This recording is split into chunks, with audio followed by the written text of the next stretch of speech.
Hello, everyone. Welcome back to another episode of our entitled people. In today's episode, a lesson in why we should never go for looks alone. Grandmother tried to ruin the party, but in the end, got owned. Racist Karen tried to kidnap me because I don't look like my mom. Before we get started, make sure to subscribe so you will never miss a video. So let's get started. A lesson in why we should never go for looks alone. Tonight I met my friend's new American girlfriend. And wow, just wow, she is achingly beautiful, utterly stunning in fact. But she's also the most entitled and idiotic person I have ever met. And I've met Boris Johnson. In the space of 3 hours, Scarlett O'Trailer Trash told me. 1. She's part Welsh, as her family originally came from Edinburgh.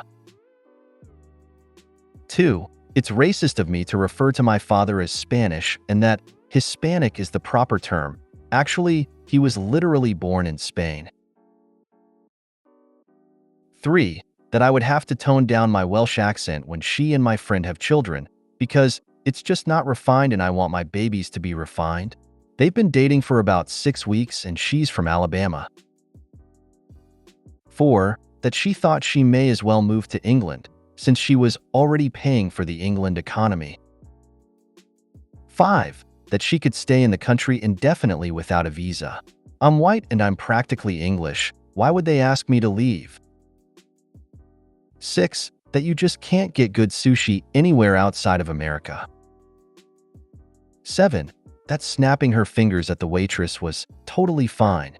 That's why she's here. 8. That I should stop looking for a lodger and let her move into my spare room for free so we could bond. But you'll have to get rid of the plants because I'm allergic to the carbon they put out. I must have said that's not really true about 30 times. Eventually, I decided to just roll with it and enjoy the entitled insanity. So I started nodding agreement with everything she said and just let her talk. My friend was clearly dying inside. When I made my excuses to leave early, she said, I was worried about meeting you because I know how much friend respects you. I'm glad I made a good impression. Add me on Insta and I'll show you how to decorate my room. 20 minutes later, I got a text from my friend. I'm so sorry. I had no idea she was that dumb. Something tells me I won't have to see her again. I Scarlett O'Trailer Trash? Brilliant. But Scarlett was smart and beautiful. And I've met Boris Johnson. Yeah, that was bad of me. She's appalling, but he's much worse than her. At least she's nice to look at. Boris looks like a bleached Donald Trump, and he smells like vinegar. OMG, by the time I got to number 4, I was dying inside and trying not to laugh at my desk. My only wish here was that there was a recording of her convo that you could post to the Columbia University alumni Facebook page. The scary thing is that she probably has a high school diploma and is old enough to vote. Thank you. Many people here try to be funny, but you really were. Good job. No compliments, please. I'm allergic, as are all Brits. We shrivel up and need to be rehydrated over several days. That's why we drink so much tea. People like her are the reason so many US citizens lie when abroad and asked where they're from. The answer is usually Canadian, since the accent, to others outside North America, sounds the same. Grandmother tried to ruin the party, but in the end, got owned. I, 28F, have a grandmother, 91F, that have the worst relationship. She's emotionally abusive, has done favoritism to kids, grandchildren, and great-grandkids, and verbally abused me, and I can keep on going, but trust me, I wouldn't finish. I cut her off and pretend she doesn't exist after she was glad that my older brother, 25 at the time of his passing in 2014, and when I delivered my dead baby, she said she was pleased that happened to me. After that, at every family event or family reunion, I would pretend she doesn't exist.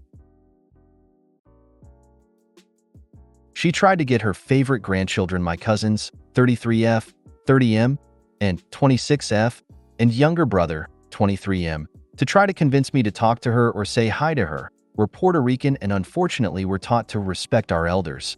But I didn't care. She's tried everything in her book and nothing worked.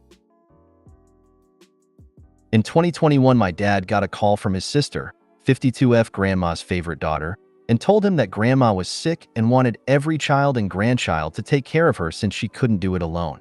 I refused, saying I had college classes and work, and I wasn't going to be doing it since knowing her, she would abuse me verbally. What I didn't know is that I was on speaker and grandma started crying because I disrespected her. She got her favorite grandchildren to try to convince me to take care of her, but I told them off. So, a month ago I graduated from college with my associate degree, and one of my aunts organized a barbecue for the ones who graduated and birthdays in May. She was invited to the barbecue, but I didn't let that get the best of me. We were all having a good time until it was time to do a cheer and congratulations for birthdays and graduations. One of my aunts said in her cheer that after 20 years they have another magna cum laude graduate and that she's proud of me for never giving up. Everyone was proud until my grandmother screamed to please respect the ones that didn't graduate magna cum laude. Like my aunt said I was the only one while the other ones were recent high school graduates. Or, please respect the ones that didn't go to college to waste their time. My younger brother didn't go. I kept a cool and calm head, and I called her out for everything that she was mad that youngest favorite granddaughter didn't graduate magna cum laude, how she loves to defend abusers, my younger brother has domestic violence history, and how I was done being the verbal punching bag and much more. My grandmother, favorite daughter, and grandchildren left, and the party kept on going. I come to my apartment to see multiple messages to apologize to grandma because she felt offended for what I did, but they're blocked, including my brother. Other family members are on my side since they all had to endure my grandma's verbal abuse. So yeah, I'll keep clapping back at her. Of course, Granny was offended. You spoke the truth, and she didn't want you to. Keep on speaking your truth. It will free you. And remind her that respect is a two-way street. Thank you, and I will. Plus, I think she was even more mad because the attention wasn't on her favorite grandchildren. I would like to add that respect is earned, and once lost, very hard to get back. If my elders deserve my respect, then they'll have it. If not, they can suck it. Generational trauma is hard to break. Good on you, OP. The first to break it, and some cousins are joining me on breaking it. Racist Karen tried to kidnap me because I don't look like my mom. So backstory is my mom is Filipino, raised in California, doesn't have an accent or anything, and my dad is a white dude. I look like my dad, pale, and don't look Asian at all. This happened when I was an infant, and my mom told me about a story because me and my husband are going to have kids soon, and she wanted to tell me her racist experience. My family were at the mall, me in the stroller, obviously, and comes the Karen. My dad went to the restroom real quick, and my mom decided to sit down and wait for him. Karen: oh, how cute she is. How old is she? Mom: she's 5 months old. The Karen looked at my mom and confused. Karen: oh, are you the nanny? Mom: nope, I'm the... Karen: you must be the babysitter. Mom, who is in shock. Mom: no, I'm the mom, I gave birth to her. Karen: but she doesn't look like you at all. Mom: well, no, but she does look like her father. Karen: nonsense. The child doesn't look like you, and I don't see a father around. You probably kidnapped this poor child. Mom is total shock and scared, then she tried to take me out of the stroller. Mom: what the hell are you doing? That's my baby. Karen: I'm going to find this child's real parents. Dad comes back out and sees what's going on and ran to my mom's side. Dad: what are you doing? Let go of my daughter's stroller. Karen looked at him and then at me, realizing I look like my dad. Karen: Oh, she does look like her father. Okay, never mind, bye. She walked away. Yes, my parents report her for attempted kidnapping, but we never know what happened to her. Just when I think we've come a long way as a species, I hear a story like this. Good luck with your pregnancy. May you and your offspring live a blessed life. Thank you so much. Sometimes kids don't look anything like their parents at all.